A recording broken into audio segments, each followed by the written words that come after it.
I'm Veronica Apesena. This is my husband, Adrian Apesena, but he goes by Fede. We have two children, one who just turned 10 and the other who just turned 6, both adopted. My name is Keenan, I'm 10 years old. I think we were just having dinner and she said, so I have in my heart and I want to know what you think about adopting a child with disability. I started meeting with parents and brothers and sisters of people with disability, asking them questions about like, how is life? What do you think? Is it something that is difficult? Is it a burden? They were saying like, even if it's your first one, it's even easier because you're not used to something different. So it's just enlightening. Boom. No,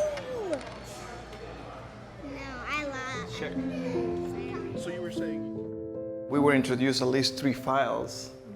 And then we say yes, and then they came back saying, no, you're not a good match. The second one, yes, no, you're not a good match. The third one, yes, no, you're not a good match. When they sent us Keen's file, it was so big that we say, no, we wish to be able to do this, but it has so many medical needs that we don't think we can cover it. By that time I was studying, she was the only breadwinner in the house. Even just to enter into the adoption process, we were like, we don't have the money. This thing is expensive. I think it was our first time at the Spina Bifida clinic, and the social worker came in and was just getting to know us a little bit. And she said, oh, I have a paper with some different resources. I was so excited to learn about United Healthcare Children's Foundation. When we got the approval, the grant approval, both for our daughter and for Keen, phew, that was huge. Just to know we have $3,000 specifically for medical expenses. Especially because he has been denied Medicaid, it makes us make choices about what should we move forward with regarding his medical needs. And knowing that money is right there, it opens a whole different conversation about like, okay, let's go and take care of things that we have been postponing.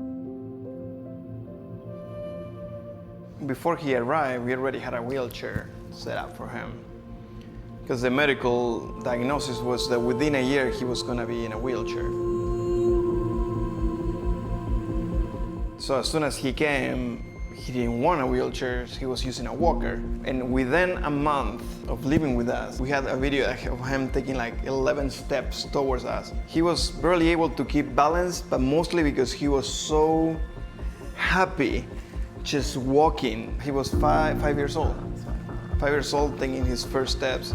And then from there, it was just move forward. He likes to play basketball. When we used to live in Uruguay, he was playing soccer. He swims, I like to read, I like to go on the hoverboard, I like to cook, I like to use the PlayStation. Nothing stops him. Not even when we ask him to stop.